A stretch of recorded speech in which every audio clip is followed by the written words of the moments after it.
नीलू जी, एक हिंदी में कहावत है, शायद आपने सुनी होगी।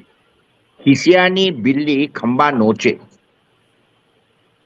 क्या है कि अभी जिस तरीके से बीजेपी एक्ट कर रही है all over India, particularly in Maharashtra state, जिस तरीके से फडणवीस जी ये सब कर रहे हैं, तो क्या हो रहा है कि वो एकदम टोटली पजल्ड है। और उनके सामने उनको ऐसा लगता है कि ये करने से मेरा काम हो जाएगा, वो करने से मेरा काम हो जाएगा। लेकिन उनको ये पता नहीं है कि इसका जो जनमानस के ऊपर जो असर होगा वो क्या होगा। अभी देखिए, इन्होंने जिस तरीके से शिवसेना तोड़ी, देखिए, ये पार्टी तोड़ने का काम इसके पहले भी किया गया। वो आदमी का नाम मैं बताता हूं, महाराष्ट्र के मुख्यमंत्री थे विलासराव देशमुख। और इतने इतने शातिर तरीके से उन्होंने शिवसेना को तोड़ा कि आप कल्पना नहीं कर सकेंगे। उन्होंने क्या कर दिया, कुतुब इश्यू हुआ था तो उन्होंने जाके ये जो उद्धव ठाकरे को जब बना दिया बाला साहब ने, तो उसके बाद में थोड़ा ये हो गया। राज ठाकरे जो है वो एकदम अपोज में चले गए। तो उल्लासराव देशमुख ने क्या किया, वो अपना राज ठाकरे को हवा दे दी। उसके बाद में राज ठाकरे कई चीजों में गलत हो गया, लेकिन उन्होंने उसके ऊपर कार्रवाई नहीं किया, पुलिस कार्रवाई नहीं किया। तो आखिरी जाके उन्होंने बहुत पद्धतशीरपणे राज ठाकरे के थ्रू महाराष्ट्र नवनिर्माण सेना यानी मनसे का निर्माण करवा लिया। यानी शिवसेना का एक टुकड़ा टूट गया। उसके बाद में दूसरा और विषय क्या कर दिया उन्होंने, दूसरा विषय उन्होंने ये कर दिया कि बाला साहब ठाकरे के जान को खतरा है ऐसी हवा फैला दी, और बाद में बाला साहब ठाकरे को जेड सिक्योरिटी देके उनको पब्लिक से तोड़ दिया और उनको एकदम पहरे में बैठा दिया। तीसरा काम विलासराव देशमुख ने सबसे अक्लमारी का क्या किया, वो जो अन्ना हजारे करके है, यानी ये जो आरएसएस की या बीजेपी की बी टीम वाले लोग हैं, उन लोगों को लगा दिया उन्होंने राष्ट्रवादी कांग्रेस के पीछे, माने शरद पवार के पीछे। अन्ना हजारे सुबह शाम उठे कि बस उनको एक ही काम, राष्ट्रवादी का ये मंत्री भ्रष्टाचारी है, वो मंत्री भ्रष्टाचारी है, मेरे पास में ट्रक भर के पुरावे है, बैल बंडी भर के पुरावे है शरद पवार के खिलाफ में, शरद पवार भ्रष्टाचारी है, शरद पवार के जितने भी मंत्री है भ्रष्टाचारी है।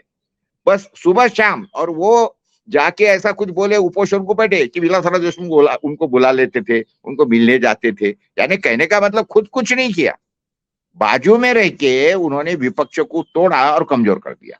अभी यहां पर सबसे बड़ी गलती इन्होंने क्या करा, देवेंद्र फडणवीस ने जाके शिवसेना को तोड़ा। और जिस तरीके से तोड़ा, उनको पता है, देखो शिवसेना तोड़नी ही थी तो कोई दूसरा कद्दावर नेता जिसके पीछे पब्लिक है ऐसा पकड़ने का। अभी आफ्टर ऑल शिंदे की पब्लिक इमेज क्या है, what was mister Shinde, Shinde was auto driver. और शिंदे के पास में जो कुछ ये जमा है पैसे, वो सारे तोड़ी बहादुर, सारा शिवसेना के जो लोग हैं उसी तरीके से जमा हुए हुआ सारा पैसा है। फिर उसके बाद में क्या किया, इन्होंने जाके शिंदे को पकड़ा और शिंदे को डर काय का बता दिया, ईडी का डर बता दिया। अभी इनके पास तो ईडी इतना बड़ा हथियार है। पहले कैसा रहता था कि कोई गुंडा रहता था चक्कू छुरी के ऊपर चल, अभी इनकी चक्कू छुरी क्या है, भाजपा वालों की ये ईडी नाम की इनके पास में भयंकर तेज छुरी है। वो उन्होंने बता दिया शिंदे को कि तू हमारे पास में आ जा, नहीं तो तेरे पीछे ईडी लगा देंगे। अभी मरता क्या ना करता, वो शिंदे भी बेचारा इनके साथ में आ गया। फिर वो जिस तरीके से सारा तमाशा हो गया पूरे महाराष्ट्र ने देखा, जिस तरीके से वो गोवा गए, गुवाहाटी गए, फिर और कहाँ गए, और किस तरीके से छुपे रहे, और हमारे पीछे एक बहुत बड़ी शक्ति है ये बोलते रहे, और ये टूटी और पार्टी आ गई। उसके बाद में एक्सपोज हो गई है कि इसके पीछे सब देवेंद्र ही था और ये सब था। तो ये क्या है मालूम है क्या, कि अभी इन्होंने दूसरी गलती कर दिया देवेंद्र ने, जिस तरीके से इन्होंने राष्ट्रवादी को तोड़ा। अब राष्ट्रवादी को तुमको तोड़ना ही था, उनको कमजोरी करना था, तो अकल वापर जरा बाजू में रहो ना तुम, और उसके बाद में दूसरे आदमियों को हवा दो या जिस तरीके से शांति से बराबर करवा लो।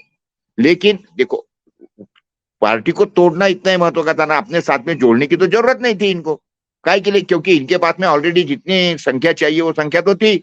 सिर्फ विषय क्या था कि राष्ट्रवादी को तोड़ो, यानी शरद पवार को कमजोर करो, क्योंकि शरद पवार अभी विपक्षी खेमे को एकत्रित कर रहे हैं, आगे जा रहे हैं, पितामह भीष्म बन रहे हैं। तो शरद पवार को डिस्टर्ब करना है। तो शरद पवार को डिस्टर्ब करने का काम क्या है, कि राष्ट्रवादी उनके पार्टी को तोड़, उतना करो। आपने उनको अपने साथ में क्यों जोड़ा, इससे क्या हुआ, जिस तरीके से जोड़ा गया, शिवसेना को जिस तरीके से तोड़ा गया, उसके बाद में वो बाला साहब का नाम, उनका कार्यालय से लेके तो उसके बाद में धनुष्यबाण, शिवसेना का नाम, और जिस तरीके से कोर्ट का उपयोग करके क्या हुआ है, पब्लिक सेंटिमेंट उद्धव के फेवर में चली गई इमीडिएटली। अभी भी क्या हुआ, कल जो किया, परसों के रोज जो किया इन्होंने, सारी पब्लिक सेंटिमेंट जो है वो शरद पवार के तरफ चली गई। इससे कारण क्या हो रहा है मालूम है क्या, बीजेपी को गेन होने के बजाय बीजेपी डैमेज ज्यादा हो रही है।